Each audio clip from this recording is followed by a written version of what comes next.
Buenas tardes a toda la audiencia que nos acompaña en AM Libertad 1090 de esta hermosa ciudad de Rosario.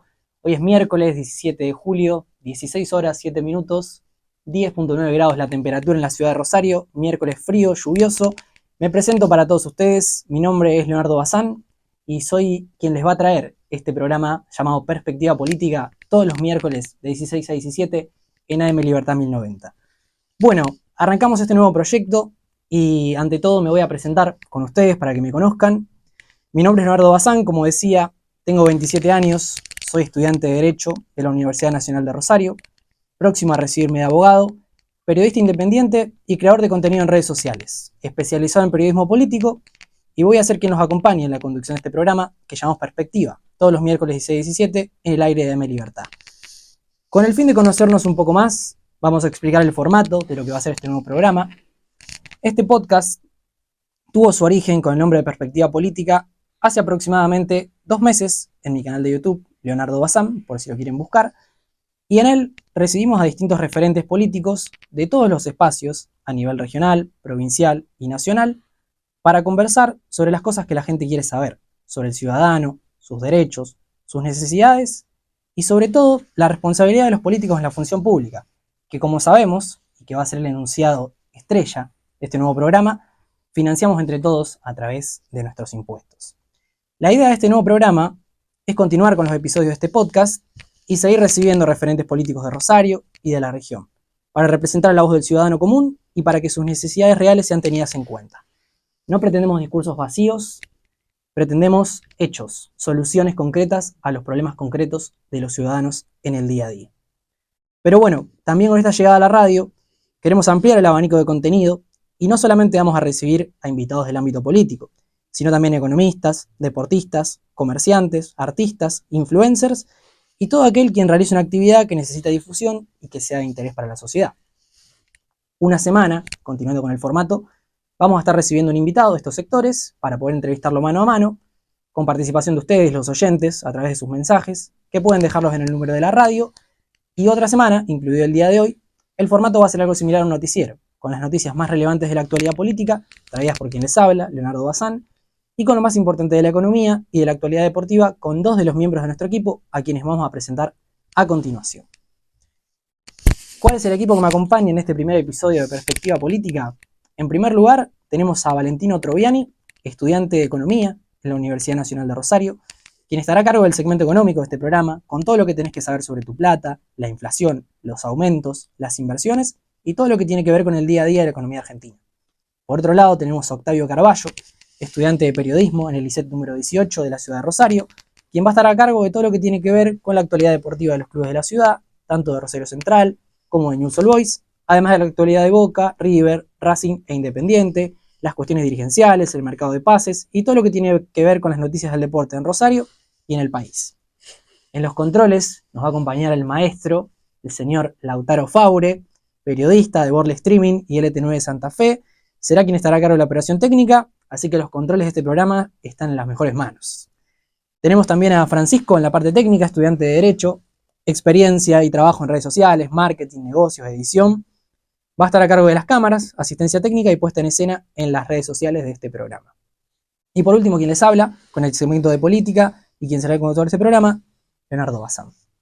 Bueno, como para cerrar este pequeño primer bloque de presentación, que solo lo vamos a hacer el día de hoy, vamos adelantando, quiero cerrarlo, antes de pasar a las noticias de la actualidad, agradeciendo a todos los que hicieron posible que hoy podamos estar en esta radio y empezar este nuevo espacio junto a ustedes. Obviamente, en primer lugar, agradecer al equipo de AM Libertad, que confió en nuestro programa, a todo el equipo que me acompaña hoy, que me va a acompañar en todos nuestros programas en este ciclo, a los sponsors que se sumaron a participar, a mis amigos que siempre están para tender una mano en las buenas y en las malas, a mi familia, obviamente, a mi mamá, a Ana especialmente, que es mi gran inspiración en todo lo que hago, y a toda la audiencia de mis redes sociales, que gracias a ellos y a la repercusión que le dieron este podcast en redes, hoy estamos acá.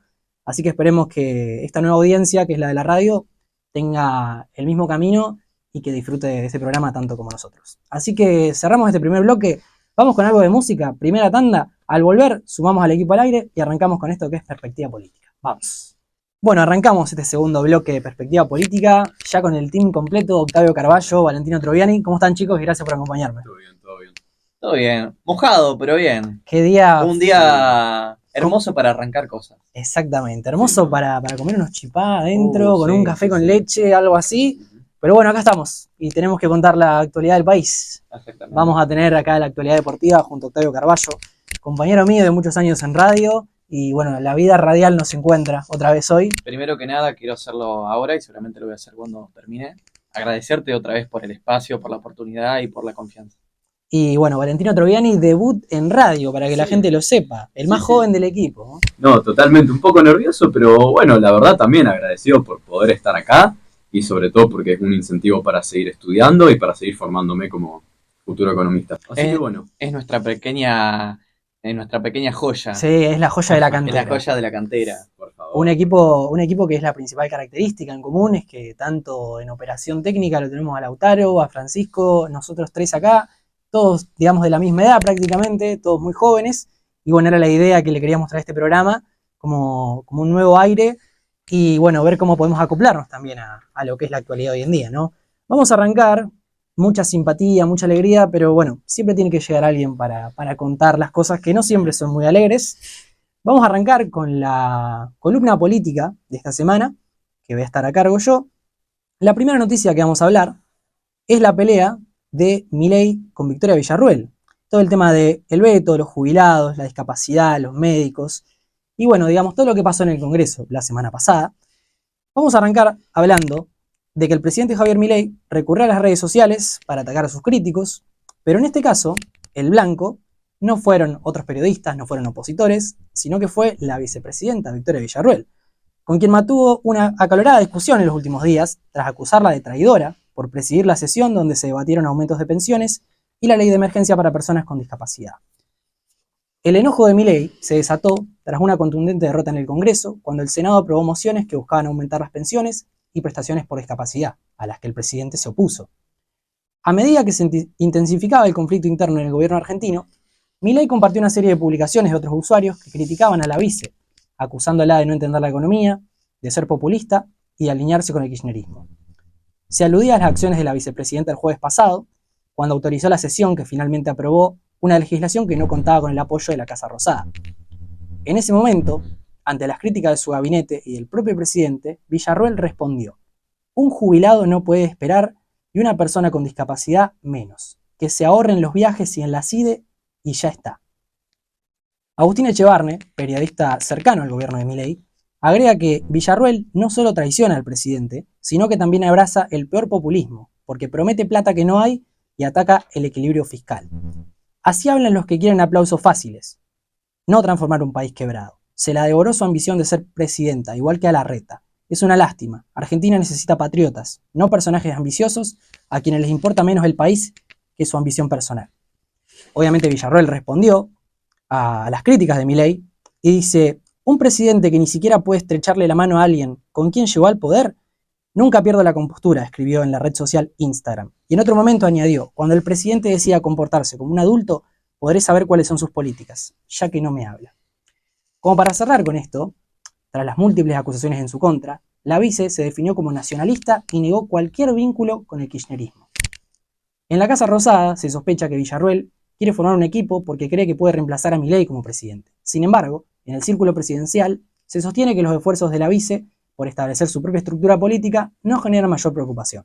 Personas cercanas al presidente afirman que no puede hacer daño porque no puede construir nada. Esta es la noticia de lo que pasó entre Milei y Villarruel. Y en base a esta noticia, yo pienso, ¿no? Siempre hablamos del mismo concepto, la misma frase en estos últimos años en la política argentina, que tiene que ver con el no hay plata. En este caso no hay plata para el aumento de los jubilados, no hay plata para la discapacidad, no hay plata para los médicos. Pero ¿quieren que les cuente para qué sector de nuestro país hay plata? Y siempre hubo plata en los últimos 40 años. Bueno, de esta reflexión que hago surge esta editorial, que escribí personalmente, y que se titula ¿No hay plata? Bueno, para los políticos sí. Y les voy a contar algunas cositas que tienen que saber como ciudadanos y que considero que son muy importantes. Se titula así: ¿No hay plata? Para los políticos sí. Y arranca diciendo: se dice que Argentina es un país quebrado, en donde tenemos que recortar gastos estatales innecesarios, donde con el objetivo de cuidar el equilibrio fiscal y el orden de las cuentas públicas, no podemos financiar el aumento de los jubilados, Tampoco podemos financiar un sueldo decente a los médicos, ni disponer de fondos para cuestiones como la discapacidad. Pero todo esto me lleva a pensar, ¿por qué nadie habla del costo político que pesa sobre la Argentina? Y principalmente sobre los contribuyentes. O sea, usted, quien me está escuchando, yo, nuestros familiares, amigos, conocidos, y todos los que habitamos este país. Quien crea que la política es una empresa que genera ganancias, elige transitar dormido por este camino. Hablamos de tantas carencias en materia económica y de fondos, de tantas necesidades que no se pueden satisfacer, pero ¿por qué no miramos la cantidad de millones que la política argentina se embolsa cada día? ¿A costa de qué? De las necesidades incumplidas de los habitantes.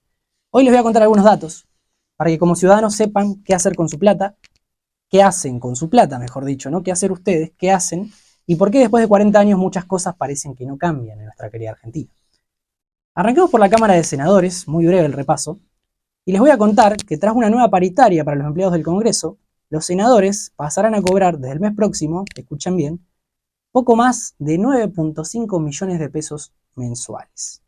La reciente paritaria fue firmada con el aval de los presidentes de la Cámara de Diputados y el Senado, Martín Menem y Victoria Villarroel, respectivamente. Y en base a este aumento en la dieta de los senadores, el tercero o cuarto en los últimos casi 2 años, los invito a que compartamos algunos datos. ¿Con cuántos senadores cuenta el Congreso de la Nación? Hagamos la cuenta. 72 senadores en total. Cada senador, además de cobrar 9.5 millones de pesos al mes, este dato yo no lo conocía, en la investigación llegó a mí, aparte del sueldo, administran una caja mínima para designar personal y en gastos de al menos 15.300.000 pesos por mes.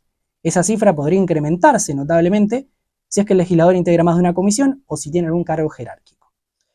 Así que en base a estos datos de salario y caja mínima, entre grandes comillas, que de mínima no tiene nada, ¿cuánto nos sale el Senado por mes a los argentinos? Señor, usted que me está escuchando, nos sale 1.728 millones de pesos mensuales. Y si vamos al caso de la Cámara de Diputados, como imaginarán, la cuestión no es muy diferente, ya que los diputados van a cobrar un sueldo neto de 3.9 millones de pesos. ¿Y con cuántos diputados contamos en el Congreso de la Nación? 257. Así que los invito a hacer cálculos otra vez. ¿Cuánto nos sale la Cámara de Diputados los argentinos por mes? 1.000 millones de pesos aproximadamente. Por ende, ¿cuánto nos cuesta la legislatura nacional por mes a los argentinos? 2.500 millones de pesos. En base a estas cifras exorbitantes, y creo que esto es lo más importante, provenientes de los fondos públicos, no nos olvidemos de eso, nunca, o sea, la plata de todos nosotros, es lo que nos cuesta, ¿no? Pero bueno, ustedes dirán, ¿es lo que es todo? ¿Es la cifra final? No, la verdad no, le cuento que no.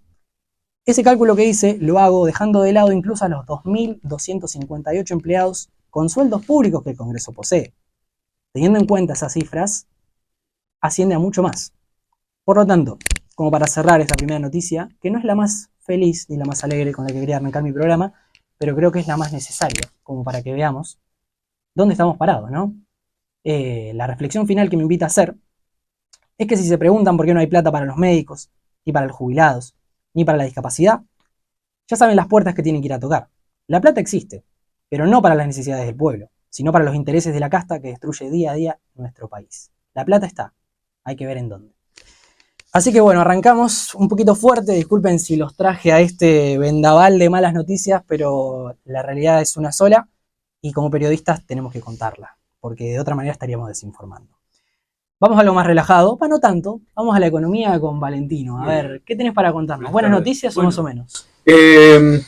Más o menos, pero hasta el momento los mercados se mantienen bastante optimistas, pero bueno, para dentro de esta semana ya se va a cerrar la revisión del FMI, sí, y se van a desembolsar muchos dólares del Banco Central en términos de obligaciones, bonos, encajes, y eso va a repercutir mucho en el tipo de cambio. A mí me gustaría agregar algo sobre lo que acabas de decir. Sí, bienvenido. Sobre los costes de la administración gubernamental. Sí. Vos si te fijás en el presupuesto anual, así sumando todos los sectores de la administración, vos tenés que anualmente la administración gubernamental consume el 5,83% del presupuesto anual. Ahora yo te lo voy a comparar con el presupuesto que se tiene destinado a la ciencia, la tecnología y la innovación, que es la primicia de la capacidad productiva de este país.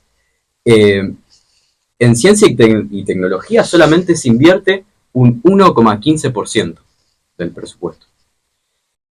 En sistema penal, que es muy importante también para que se haga justicia en este país, Sí. solamente se invierte 0,49% del presupuesto. Eh, es más, la administración gubernamental se paga más que todo el sector de la salud nacional. Es decir, en salud solamente hay un 5,18%. O sea, si bien es una diferencia de decimales, resulta eh, antiético, ¿no? Que se estén pagando más que a la salud. Sí, está muy relacionado a lo que decíamos recién, ¿viste? Sí. Que no hay plata, pero para determinadas cosas sí hay plata. Claro, Para el Estado exactamente. gigantesco hay plata, para los políticos hay plata, pero para la gente, para No. las necesidades de la gente nunca hay, digamos, No, ¿no? Y los totalmente. números lo reflejan, justamente. Claro, y aparte esa diferencia presupuestaria entre la administración y la salud podría determinar la vida de cientos, miles de personas. Podría determinar, no sé, avances importantes en la tecnología que se reflejen en nuestra capacidad productiva y nuestra capacidad de exportar bienes al exterior. Un montón de cosas que son tan importantes para el desarrollo de este país y que no se están destinando justamente para mantener sus privilegios monetarios. Entonces, bueno, yo diría que es para pensar, ¿no? Sí, Sí. nos invita a reflexionar esta mezcla de noticias acá con Valentino, Sí. en el hecho de decir, por lo menos tenemos que poner las cartas sobre la mesa y que el ciudadano sepa en qué tablero estamos jugando, ¿no? Porque muchas veces escucho lo de, che, pero no puede ser que no se pueda sostener las universidades públicas, que los médicos no puedan cobrar bien, que los jubilados no les puedan aumentar.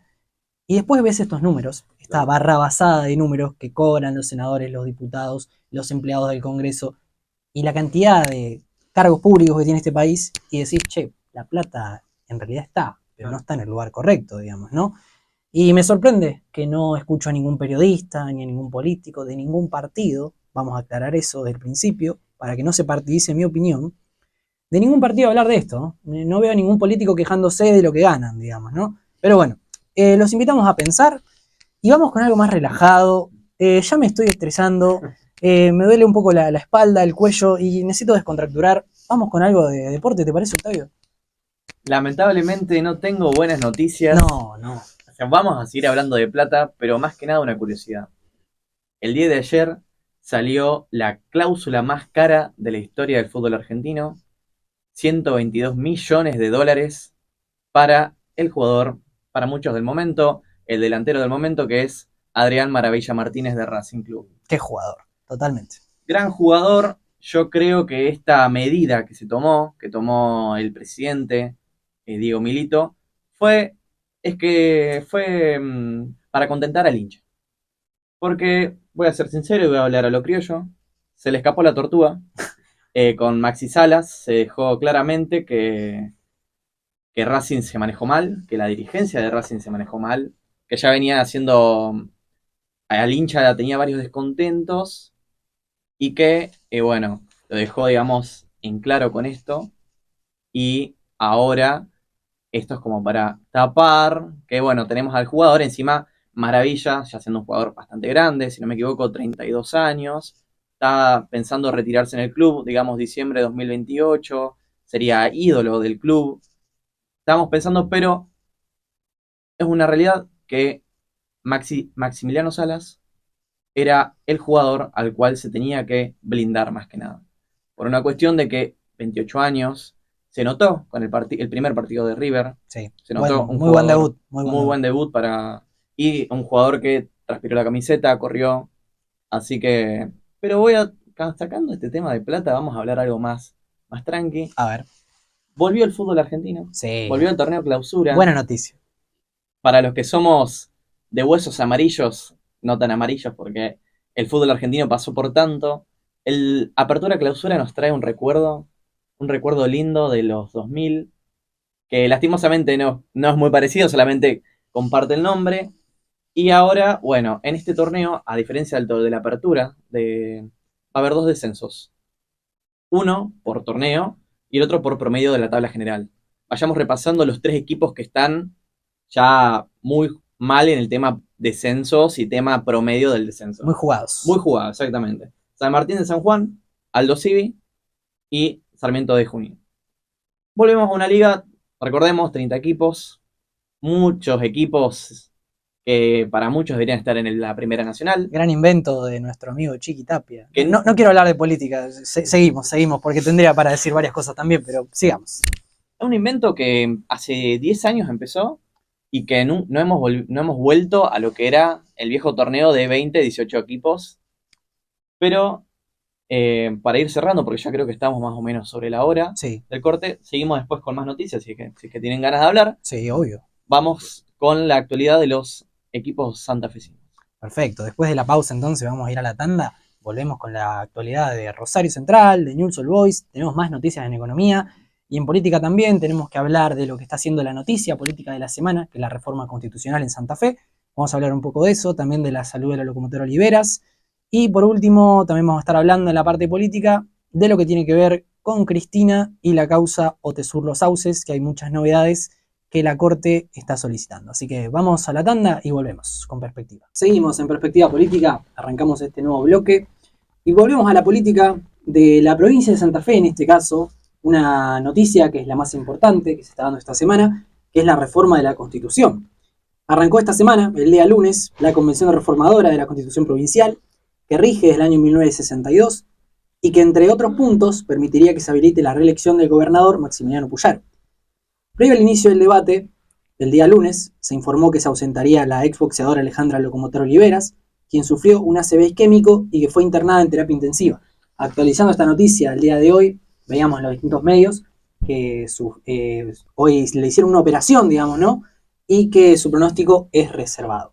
Respecto a la reforma de la Constitución, Puyaro el día lunes expresó: es una jornada que quedará en la historia de la provincia invencible, porque tenemos la responsabilidad y la oportunidad de acordar una carta magna que mire a los próximos 20 o 30 años y garantice estabilidad institucional para que Santa Fe crezca y no se detenga nunca más, afirmó el mandatario provincial, quien estuvo a cargo de la apertura. El evento se inició pasadas las 10 de la mañana en la legislatura provincial, donde se desarrolla la primera sesión, donde fue el día lunes, claramente. El gobernador santafesino se mostró esperanzado en que se pueda lograr una constitución pensada para la gente que elimine los privilegios de la política. Buen comentario. Señor Puyaro, estoy de acuerdo con usted, espero que sea verdad, ¿no? Entre los ejes que plantea figuran la incorporación de ficha limpia para impedir que personas condenadas por corrupción sean candidatas, la prohibición de cargos hereditarios en el Estado y la obligación de mantener el equilibrio fiscal en las cuentas públicas. Confía en que el diálogo permitirá que la constitución que surja en los próximos 60 días sea verdaderamente la constitución del pueblo de Santa Fe. Qué lindo suena. La convención realizará trabajos en comisiones en la capital y en Rosario y está integrada por 69 representantes, 33 de Unidos para Cambiar Santa Fe, 12 de Más Santa Fe, 10 de La Libertad Avanza, 7 de Somos Vida y Libertad, 4 de Activemos y 3 del Frente de la Esperanza. Como decía, el objetivo principal es actualizar la Constitución Provincial, vigente desde 1962, incorporando reformas institucionales, de modernización del Estado y de ampliación de derechos ciudadanos. Al término de la deliberación, la Convención podrá sancionar un nuevo texto o modificar el actual artículo por artículo. El paso siguiente será su publicación oficial y la entrada en vigencia antes de fin de año. Esta es la noticia de la semana en la política de la provincia de Santa Fe. Y ahora vamos a volver a lo que hablamos antes del corte. Prometíamos la actualidad de los equipos de la provincia y más específicamente de Rosario. Con Octavio Carballo, la actualidad de Newell's y de Central. Primero que nada, yo quisiera empezar como pidiendo obviamente la pronta recuperación de la locomotora, reconocida campeona del mundo, se retiró invicta. Nada, esperemos que... Historia del deporte argentino. Historia del deporte argentino y femenino. Exactamente. Bueno, vamos a hablar sobre lo que nos interesa, los equipos rosarinos, y vamos a arrancar con la Lepra. La Lepra que empezó ganando la primera fecha del torneo clausura. Está contento el operador. Está contento el operador, por eso lo estaba mirando tanto.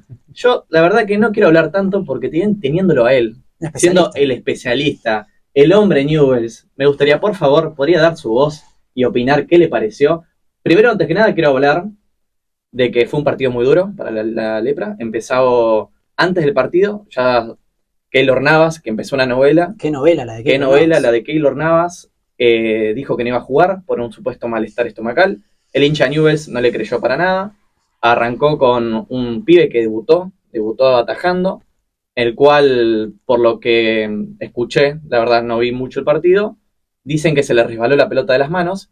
Pensaron que iba a ser un mal debut para Newell's, pero Newell mostró la camiseta, transpiró y lo logró ganar 2-1. Y se llevó los 3 puntos para Rosario. Buen inicio de Newell's entonces. Buen inicio. A ver qué dice nuestro operador Lautaro Fauri, especialista. Buenas tardes para todos, muchachos. Bueno, les comento 3 cosas. Primero, tengo data de Keylor Navas, data muy importante de Keylor Navas, pero ahora voy con eso. Empezando por lo que fue el partido, Newell's no tuvo nunca ningún tipo de pergamino para siquiera ganarlo de entrada. Parecía que en un punto hasta incluso Independiente de Rivadavia se lo llevaba puesto. Después Newell's entendió en el segundo tiempo que tenía que romper la línea de 5 que puso en el fondo, porque Newell's con una línea de 5 no sirve, y más si en esa línea de 5 juega de 2 Lucas Sosa, que es un peligro a cada segundo que pasa de vida. Cuando sacó a Lucas Sosa y puso a Chiaverano, que no tiene no tiene muchas luces Chiaverano como delantero, la verdad es que deja todo que desear. No son muchas las cualidades, pero de última sí te sirvió para plantarte otra manera y para integrar otra postura. Cuando Newell's hizo eso, si bien tuvo que aguantar algunas arremetidas de Alex Luna, de Villa, que terminaban dejando a Newell's muchas veces comprometido, con palos que iban al lado de los palos, de todas maneras habías cambiado el paradigma. Entonces Newell's, ya en vez de ser una flecha sin punta como en el primer tiempo, a veces podía generar algo, a veces con un Maroni que estuvo muy iluminado de manera muy extraña, con un Vanega que cuando le tuvo que quedar abajo del arco la pelota metió el gol, con un Carlos González que pivoteó excelente todo el partido y que se le dio su gol, más allá de la tragedia que fue el resbalo de pelota que tuvo Barlacina. Lauti, te agrego que a Martino casi lo matan. A Martino le dieron para que tenga. Sí, también, pero Martino es un jugador que está todo el tiempo a punto de ser dilapidado por el hincha de Newell's. Es algo, ni siquiera te diría raro, es bastante normal, pero los que somos de Newell's ya estamos acostumbrados. Pero a Newell's se le dio bien, y es más, Newell's lo ganó como un equipo grande al partido. ¿A qué voy con esto? ¿Vieron cuando Boca y River ganan un partido y nadie sabe por qué? Sí, sacó la camiseta. Que no se entiende cómo pudo pasar. Bueno, Newell's lo ganó con la camiseta. Newell's lo ganó diciendo: soy el más grande del interior, vengo acá a Mendoza, te guapeo y te gano. Entonces Newell's lo ganó de esa manera. Como yo, que hace 20 años que lo veo a Newell's, hace 20 años nunca, o casi nunca vi un partido como el del domingo que Newell's lo gane de guapo al partido. Newell's lo ganó, pasó todo esto de Keylor Navas, que tengo algunos datos para dar de eso. La primera, a mí me confirmaron desde Newell's y desde México que Pumas se baja de las negociaciones por Keylor Navas, aunque esto tiene un paréntesis, porque Newell's pide algo así de 5 millones estaba pidiendo, bajó un poco, bajó a 3 para sentarse a hablar nomás, en cuanto a poder largar a Keylor Navas a Pumas, en este caso. Después termina siendo que el Pumas manda una oferta de solamente de $1 millón. Newell's lógicamente no acepta, y esta mañana a mí me confirman que no va a estar jugando, al menos por el momento, en Pumas Keylor Navas, porque no va a seguir negociando Pumas. Sin embargo, a mí me dijeron desde Pumas, esto es un dato que no se ha dicho, pero que lo digo acá en exclusiva para Perspectiva Política. ¡Qué honor! No sería esto de manera total, porque esto podría ser tranquilamente, y al menos desde algún lugar del club de Pumas me lo aseguraron, que esto es una estrategia para poder seguir negociando, y que en tal caso la plata Pumas puede llegar a ponerla de todas maneras y llevarse al arquero. Vamos a ver qué pasa. Hay mucho enojo con Keylor Navas puertas adentro del club por cómo se manejó. Si bien lo que tuvo estomacal fue real, pero de poco todas profesional. maneras hubo manejos que no estuvieron buenos, y así se enojó se enojó el entorno de Newell's, lo que es cuerpo técnico, dirigencia, plantel en sí mismo para con Navas. Y bueno, de todas maneras yo les diría que no descarten que ataque el domingo, porque hay que ver qué postura toma Newell's con eso. Último para cerrar, pequeño detalle: Barlacina es el segundo partido que juega con Newell's, no es el primero. El primero Barlacina lo había jugado contra Audax Italiano en la Copa Sudamericana 2023, fase de grupos, sexto partido de la fase de grupos, donde Newell no se comió casi ningún gol y a él a los 5 minutos ya le habían metido un gol en un equipo que jugaban un chapista y un profe de educación física. Bueno, ahí está la actualidad de Newell's con el especialista, Lautaro Faure. La palabra mayor, Vamos a la vereda de enfrente. ¿Qué pasó con el debut de Rosario Central? Que tengo un comentario para hacerte que me lo vengo guardando desde el día del Déjame partido. hablar un poquito rápido. Dale. Debut amargo, no se esperó un empate, pero un debut amargo, pero a la vez mucha felicidad por el regreso del hijo pródigo de Ángel Di María, el cual jugó muy bien, volvió a lo que es el fútbol argentino, un fútbol aguerrido, y se notó porque terminó saliendo en camilla, pobre, lo mataron a patadas, no le dieron un perdón, como había dicho el técnico, había dicho, alguna patadita le vamos a pegar, se demostró, pero yo sé lo que me vas a querer decir, Leo, sí, hubo un penal y lo pateó Angelito de María, el fideo. Hablemos del penal, no se me enojen los hinchas de Central, por favor, esto es meramente una apreciación meramente objetiva. El penal no es, el penal, ¿dónde es penal? Empecemos por ahí. Eso por un lado, y el resto, que es lo que realmente me hace ruido, más que nada por nombrar un nombre, un apellido muy importante en el fútbol argentino, que es Chiqui Tapia, ¿no? La bandera. La famosa bandera. La bandera. Gracias, Chiqui Tapia. Les hago una pregunta. Antes, habiendo estado la bandera de AFA, Naron. Les hago una pregunta, quizá la audiencia me la puede responder. La bandera de Gracias, Chiqui Tapia, era por el penal, digamos, ¿no? Se estaban agradeciendo por adelantado. ¿Cómo es la cuestión? El penal no existió y lo que más ruido me hace justamente es el tema de cómo se tira el arquero en el penal. Díganme que ustedes lo vieron también. Nunca había visto que un arquero se tire tan en slow motion, en cámara lenta, como el arquero. Fue una cosa increíble. Llámenme inocente, pero yo sigo queriendo creer en la blanqueza del fútbol argentino y que estas cosas no pasan. Yo creo que la bandera fue por el penal, pero bueno, está bien. Visionario los hinchas de Central. Acá quiere decir algo el señor Lautaro Faure. A ver. No, lo que quería decir es que muchas veces se confunde a quién hay que tocarle la puerta cuando necesitas algo de AFA.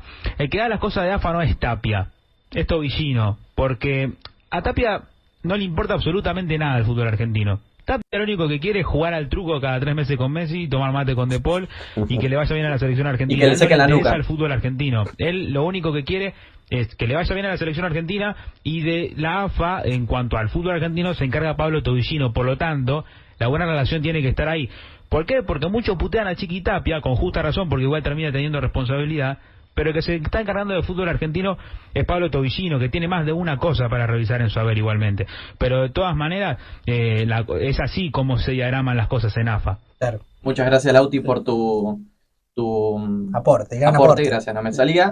Y ahora vamos a seguir con Central Córdoba de Rosario. Vamos a ir hablando del ascenso.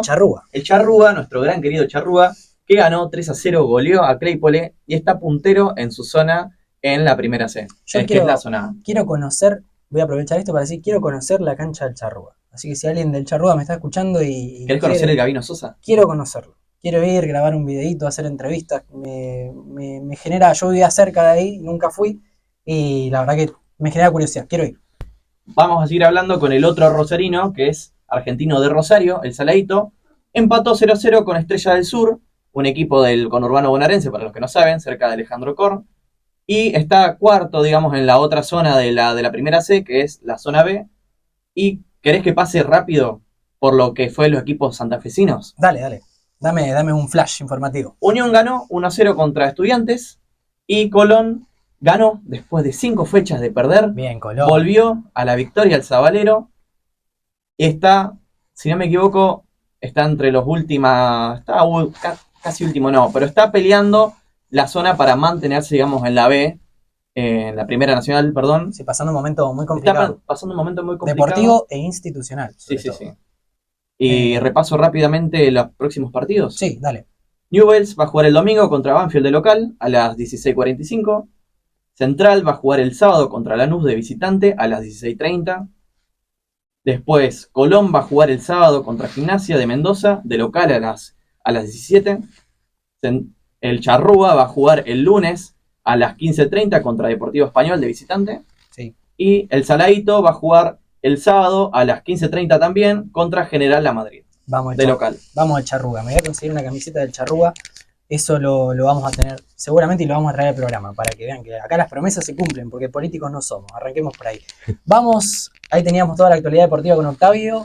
El próximo programa, hoy al ser el primero, estamos un poco a las corridas, teníamos que hacer el bloque de presentación, pero la semana que viene lo vamos a tener con más noticias. Y bueno, vamos a seguir con la parte económica, ¿vale? Sí. ¿Quedó algo por mencionar? Hay varias cosas por mencionar. Yo no sé si tengo tiempo para desarrollar todas. Vía libre. Pero vía libre. Y vamos viendo. Bien. Gracias. Esto... Sí, vamos a empezar por lo que más le importa a la gente, el índice de inflación. Sí. Esta semana salió el índice de junio y dio 1,6%. De hecho, es un muy buen índice porque se tenía estimado que iba a subir al 2%, al 2,2% aproximadamente. Y dentro de todo se mantuvo en los niveles de mayo, que dio 1,5%. Esto, de hecho, algunos economistas en su análisis explican que, dado a la baja del consumo, justamente por este contexto de recesión y endeudamiento financiero con el exterior, sí, hace que los mayoristas y la gente que ofrece bienes y servicios sí, se ve obligada a no aumentar los precios en la medida que a ellos les gustarían. Es decir, deben mantener los precios constantes para asegurar su nivel de ventas. Entonces, ¿qué pasa? Eso explica justamente la nivelación de precios y cómo, bueno, el contexto de recesión va desacelerando la suba generalizada de precios.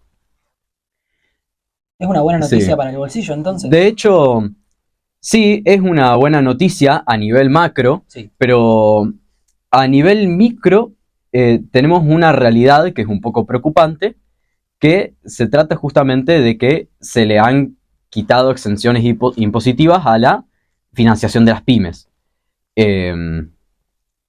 Justamente...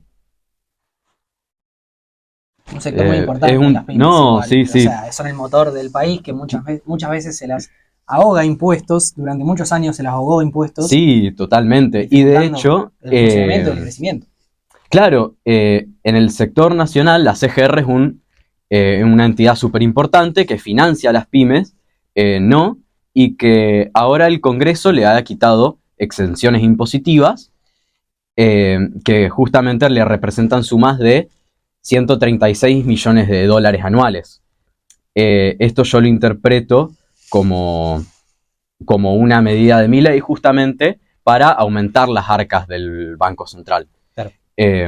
Y bueno, de hecho, viste que la semana pasada hubo una noticia medio polémica con un pastor evangelista. Sí. Que sí. Los milagros de los dólares. Los milagros de los dólares. Qué noticia. Sí, no, yo esto lo interpreto como un intento de Milei de generar confianza en los mercados cambiarios para que el tipo de cambio se mantenga estable, digamos. En principio. En principio, sí, muy, sí. Muy curioso el mercado y cómo varía en base a cualquier situación fáctica de este país, más que nada con situaciones políticas. Sí. Valen, sé que habrán quedado muchas cosas para el desarrollo, Sí. pero bueno, por una cuestión de tiempo, obviamente que la semana que viene nos vas a acompañar. No, por supuesto. Y bueno, les voy a traer noticias nuevas. Te agradecemos esta primera experiencia. ¿Cómo la viviste? ¿Estuviste bien? Bien. La verdad que para hacer mi primera experiencia, mejor de lo que yo esperaba. Pero bueno, sí. De nuevo te agradezco por la oportunidad, por el espacio. Es el inicio de un largo camino. Hay mucho por contar todavía. Sí, totalmente. Bueno, así pasaba Valentino Troviani con la economía. Obviamente la semana siguiente vamos a seguir con las noticias de este tema.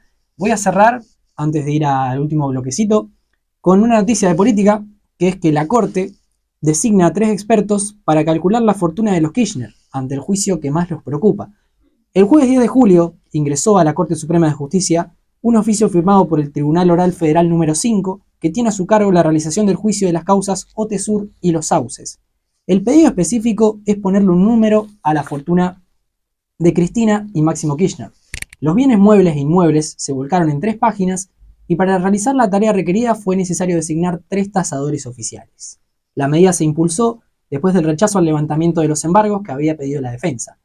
La condena por corrupción, que condujo a la expresidenta a cumplir 6 años de prisión, más un decomiso, escuche bien esta cifra, de 537 millones de dólares y la inhabilitación perpetua para ejercer cargos públicos, enfatiza la falta de explicación por parte de Cristina de su vínculo comercial con Lázaro Báez. Mientras el empresario se hacía millonario con la obra pública vial, firmó una veintena de acuerdos comerciales con la familia Kirchner que permitieron el incremento del patrimonio de los expresidentes. Así están vinculadas las investigaciones judiciales Vialidad y Otesur Los Sauces. Por las maniobras de blanqueo corroboradas en este último expediente, la expresidenta junto a su hijo deberán comparecer en juicio. El Tribunal número 5, integrado por los jueces José Michilini, Nicolás Toselli y Adriana Paliotti, rechazó levantar los embargos y la inhibición general de bienes de la familia Kirchner que había pedido el abogado defensor Carlos Beraldi. Al igual que el fiscal Diego Velasco, el tribunal recordó que de haber una condena todo será decomisado y que las multas por lavado de dinero pueden ser hasta 6 veces el monto de la maniobra. El pedido de los jueces del tribunal del caso Otesur Los Sauces fue que se realice una tasación de la fortuna de la expresidenta y de su hijo. ¿Qué busca el tribunal con esto? Ponerle un número a la fortuna. Casas, hoteles, terrenos, sociedades comerciales, cajas de seguridad, vehículos. Todo fue detallado en 3 páginas con la solicitud de ponerle un valor a todo ello. Para esta tarea se sortearon 3 peritos tasadores, lo cual da cuenta de la envergadura del patrimonio, explicaron fuentes judiciales. Para finalizar esta noticia, el patrimonio de la familia Kirchner está bajo sospecha. La justicia sostiene que fue constituido en base a operaciones de lavado de dinero, donde Lázaro Báez fue un eslabón determinante. 6 cajas de ahorro en pesos y dólares son parte del patrimonio atribuido a Cristina, que si bien fue cedido en partes iguales a sus hijos, en la justicia entienden que el acervo patrimonial es uno solo y los imputados deben responder con él. Por eso es importante asignarle un valor. Se mencionaron 26 propiedades entre la ciudad de Buenos Aires y Santa Cruz, vehículos y 3 sociedades emblemáticas que confeccionan el listado detallado a los tasadores de la Corte Suprema. Cerramos con esta última noticia. Vamos con una pequeña canción, Lauta puede ser, y hacemos el cierre y los agradecimientos en lo que es perspectiva política. Bueno, arrancamos con este último bloque de perspectiva política en el programa de hoy y quiero dedicarlo a agradecer, como hice al principio del programa, a todo el equipo que hizo esto posible. Personalmente es mi primera experiencia como conductor. Yo, como les contaba, me dedico a lo que es el periodismo político hace muchos años, por lo que son las redes sociales. Mi plataforma principal es mi canal de YouTube, que lo pueden ir a visitar, Leonardo Bazán. Me dedico a hacer periodismo en la calle, a hablar sobre las elecciones y bueno, hace 2 meses surgió esta idea de hacer un podcast. Me gusta mucho la política, me gusta mucho el periodismo y dije, ¿por qué no hacer un podcast donde reciba a candidatos de los distintos espacios? Justo en AM Libertad, una radio todas las voces, recibimos a candidatos de todos los espacios, pasamos por la Libertad Avanza, por el Frente de Izquierda, por el Partido Somos Vida y Libertad. Dijimos, bueno, vamos a llegar a la radio y la idea es continuar con esto, ¿no? La semana que viene, en el segundo programa de Perspectiva Política, tenemos la idea de traer un candidato en funciones para poder entrevistarlo mano a mano y continuar con los episodios de este podcast. Y la segunda media hora destinada a lo mejor del deporte y la economía, obviamente. Así que bueno, esa es la invitación para el próximo miércoles de 16 a 17. Como siempre, lo estaré acompañando, Leonardo Bazán. Ha sido un gusto, les agradezco a todos. Reitero el saludo a mi madre y a mi tía que me escuchan desde Centeno, Santa Fe, que es mi pueblo, de donde soy oriundo. Y bueno, vamos a terminar con una buena canción el día de hoy. Le agradezco en la puesta en el aire y todos los controles a Lautaro Faure, a Francisco, Valentino Troviani en Economía, Octavio Carballo en Deportes. Leonardo Bazán para ustedes, ha sido un gusto y pueden seguirnos en todas las redes sociales, Perspectiva Política Podcast _ en Instagram, Leo Bazán 97 o en YouTube Leonardo Bazán, donde van a encontrar todos los programas completos de Perspectiva Política. Ha sido un placer, nos vemos la semana que viene, chau chau y que lo pasen muy bien.